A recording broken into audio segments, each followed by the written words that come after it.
After years of yo-yo dieting, these are the things that I stopped doing in order to finally see success. And I think you're gonna be most surprised at the last one.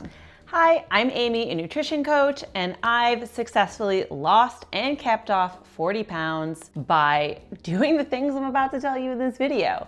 It's been a long journey, and I'm really excited to share not only my knowledge based on my own experiences, but also what I've learned in research and certifications. All right, so here's the first one. I stopped trying to eat as little as possible.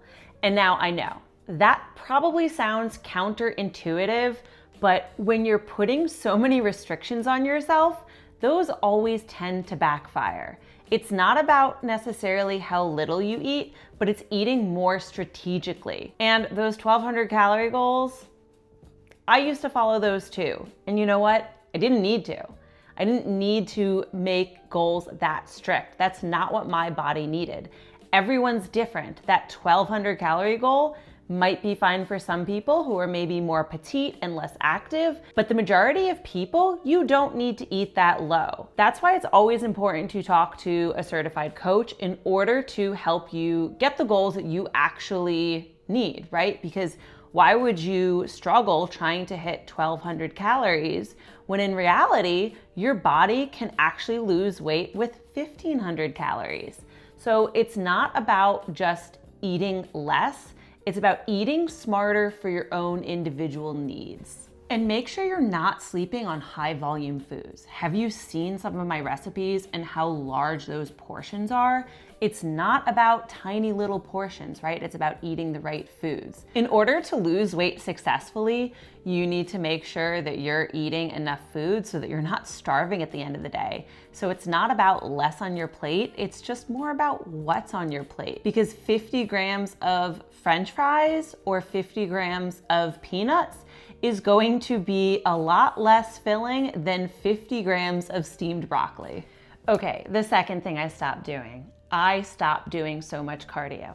Now don't get me wrong, cardio is great. I still do cardio, but weightlifting, resistance training, that is going to give you the biggest impact. That completely changed my body composition, along with diet, of course, but lifting weights helps you gain and retain more muscle mass, which in turn boosts your metabolism. The more muscle mass you have, the faster your metabolism is going to be. Unfortunately, cardio doesn't build and retain muscle the same way as weightlifting does. If you're not doing resistance training, I highly recommend doing that. I used to do cardio all the time, and yeah, it would burn calories. Of course, it's good for your heart, but gaining and keeping that muscle mass is going to help you tenfold in the long run. Especially as we age, we start to lose muscle naturally. So keeping up with that resistance training becomes even more important. The third thing I stopped doing was expecting perfection. Not every day is going to be perfect. Not every day I'm going to meet my calorie and protein goal. You have to allow yourself to be flexible. That flexibility is going to take you a long way. Be flexible when you're at a birthday party and you want to have a small piece of cake. Be flexible when you're celebrating a momentous occasion, and take a day off from restricting your calories. It's okay to be flexible. Life is all about being flexible whenever something unexpected or expected comes around. Continuing to restrict yourself and think that you have to be perfect all the time in order to see progress is just not realistic. Okay, the fourth thing, and this is not going to surprise you, I stopped eating low protein meals. I'm sure you all know by now, I mean, there's so much hype around protein, and I share all these high protein recipes for a reason. Protein helps you stay satiated when you're in a calorie deficit, and it also helps you maintain that muscle mass. That's what I was talking about before. Without protein being a key component in your diet, you're going to lose fat and muscle mass rather than just the fat. Right? We want to lose the fat, not the muscle mass. So protein is important for those reasons. And honestly, I wish I got on that protein train sooner. I didn't do it until like, I don't know, 2020 when I educated myself on it. So I'm glad that it's so hyped now because it really is important. All right, one of the fifth things I stopped doing was thinking that healthy foods are equivalent to weight loss foods and also drinking my calories. So let's take, for example, orange juice or fruit juices in general. They are nutritious, right? But they are typically very calorie dense. Those calories add up very fast, and next thing you know, you drank half your calories for the day. Another thing along that line is nuts. Now, nuts are super nutritious. They're filled with healthy fats, but they're not super friendly to your calories. Because they are high in fat, fat actually has 9 calories per gram, whereas carbs and protein have 4. So fat is the most caloric macro. So things that are higher in fat, such as olive oil, nuts, avocado, salmon, those things do tend to be higher in calories. For example, I used to snack on a big container of nuts. Let me show you. My husband and I would sit on the couch at night after dinner and have one of these literally just on the couch with us. And we probably consumed, I don't know, 300 to 400, maybe even 500 calories of nuts a night as our nightly snack because, I mean, nuts are nutritious, right? They're healthy. It's a healthy snack, right? But they're super calorie dense. So just because things are healthy does not make them great for weight loss. And I have another tidbit about that story later when I get to that tip. Okay, this one's kind of a double tip, but I stopped buying trigger foods and also stopped eating out of the bag. So for example, those nuts, right? Eating out of that container, especially in front of the TV, led to mindless eating, right? When you take a bag of chips and you're eating from that whole bag, you don't have a stopping point. You don't necessarily realize when you've had enough. But if you take a bowl, put a portion in a bowl, better yet, even weigh it out, and then just eat the bowl, it allows you to think, am I still hungry?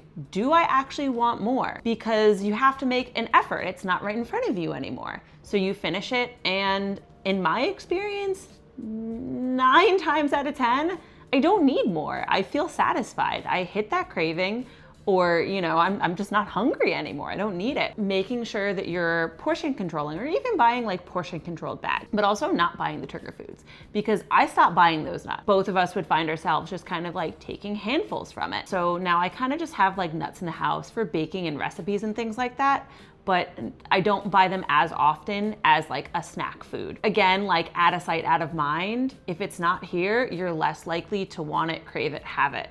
You're not necessarily gonna go out of your way for it anymore. Okay, the 7th thing I stopped doing was underestimating calories. Now, the most accurate way to know how much you're actually eating is weighing and tracking your food. There's no other way around it, honestly. So that's one of the things to look at if you are struggling to lose weight, because for example, this protein bar says that it is, let's say 40 grams. But if I put this on the scale and it's actually 51 grams, that's a pretty drastic difference. And depending on what it is, it could make a big difference. Peanut butter, for example, 1 tablespoon, right, is 16 grams, or it's supposed to be 16 grams, but depending on what tablespoon you have and how heaping it is, it could be significantly more. So underestimating what you're eating can make a big difference, especially when it's throughout the entire day. And this also goes with eating out. If you're estimating what the calories are when you're eating something that you are not preparing yourself, or if you're just not accurately tracking, that can create a really big discrepancy in your calories. So one of the reasons I saw such great success was I started weighing my food, so I knew exactly what I was putting in my body. The 8th thing I stopped doing was banning foods. One of my first diets back in the day was, if any of you have heard of Beachbody, now Body, I did the 21 Day Fix containers, those little containers, and it gave me a specific food list that I could eat, and pretty much everything else was off the table. Now, it did have a little bit of flexibility for wine or chocolate. One example was I would still want to go out to happy hour with colleagues. I didn't have the alcoholic drinks, and unfortunately the happy hour menu wasn't great. This was when I was in, my early mid-20s. And they had chicken tenders, fried chicken tenders. I would literally pick the fried parts off, right? Because I felt like that was something that I couldn't have. So I just ate the chicken, right? The actual chicken, rather than, portion controlling or factoring that into my daily allotment. Restrictions like that can backfire. Saying you can't have this food or this food doesn't fit in my diet is probably going to want to make you crave it even more. Because you know what? Guess what happened after I stopped the diet? I gained back the weight when I started eating all the foods again. Things like that don't actually teach you how to lose weight and keep it off sustainably. We're all about sustainability here. That's what I focus on, that's what I preach, and that's what I've personally seen success with. That's why I don't really advise to do diets like keto or things that are highly restrictive, because while you may see some results short term, unless you plan on literally changing your entire life to eat that way, it's gonna backfire. You're gonna end up wanting those foods that you're missing out on, you're gonna end up eating them, and you're probably gonna end up eating a lot more than you need to because you've been missing out on them so much. That's why I'm all about the 80-20 rule. 80% whole nutritious foods, 20% of those fun foods, Get the ice cream once in a while, have the cake sometimes. There's nothing wrong with incorporating these things in your diet because it helps your mental health, to be honest. And you can still see weight loss success and still be healthy incorporating them. All right, the 9th thing is that I stopped exercising to earn food. That mentality is unhealthy. To be completely honest, the exercise that you do is not the true catalyst of weight loss. The food is. And those calorie counters, especially on the machines, and even on your Fitbits, they're not accurate. You can't go off of what they say. I remember back in the day in my 20s, I would be on the elliptical. Again, like I said, I did that endless cardio, and I would be on the elliptical for an hour. And I remember posting on social media saying oh, I just burned 1,000 calories on the elliptical. Let me go celebrate with a piece of cake or whatever I said, and that is, one, not accurate. I did not burn 1,000 calories on the elliptical. And two, just a really unhealthy mentality. It is not the main catalyst, and it should not be the main driver, right? Your nutrition is going to be most important. Don't think back oh, I have to earn this dessert by working it off in the morning. Don't equivalate food calories to exercise calories. Again, it's not healthy. You need food to fuel your body, and whatever the exercise tool says you burned is not true anyway. And if you've been enjoying these tips and you want more healthy, high-protein recipes geared towards weight loss, then make sure you subscribe and turn on notifications, because I have a bunch more healthy, delicious, high-protein, easy, weight loss-friendly recipes and tips and tricks coming your way. In the comments, please let me know which of these resonated with you the most. Have you had experience stopping any of these and seen success with them? Have you been thinking about stopping doing any of these things? I'd love to hear your experience in the comments, so please share, and I look forward to reading them. Okay, the last one, and the one that I know has had the biggest impact on losing and keeping off 40 pounds, and that is that I stopped diets. I don't diet, right? It's a way of life. It's incorporating the healthy habits. Okay, it's not following some, fitting into containers or eliminating food. That's not what's going to give you long-term success. Long-term success comes from habits that you build into your lifestyle. Waking up every morning and having a nourishing, high-protein breakfast. Getting to bed early to help reduce stress.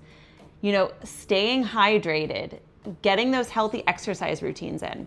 Incorporating the healthy habits is going to make you lose the weight and keep it off.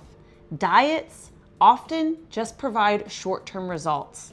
That's why, it's like the shiny new thing, right? That new diet that's coming. But again, when you get off that diet, what happens? You gain the weight. And there's the yo-yo cycle that happens to so many of us.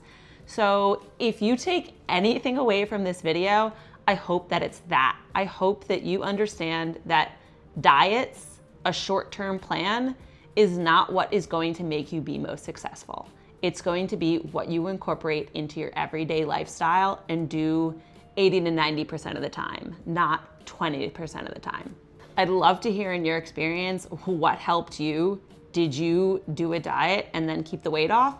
Was it healthy habits? Or are you still trying to find that balance? I know for me, it took years. I yo-yo dieted a lot in my 20s. And then, when I educated myself and learned how to really build these habits into my routine, that's when I saw the maximum success and was able to actually lose the weight and keep it off. If you need any help with that, I do one-on-one coaching, so you can follow the link in the description if you want to learn more about how I can help you develop these healthy habits in order to finally reach your goals. I really hope that you found this video helpful because my goal is to honestly help you achieve success in weight loss. It's something that I feel truly passionate about, and I absolutely love when people send me messages about how I help them. I love when clients tell me their success stories. So please share the success stories. Let's celebrate you. And I hope you stick around for more weight loss tips, healthy recipes, and all the good stuff on the To Explore Wellness channel. So thank you again for being here, and I'll see you next time.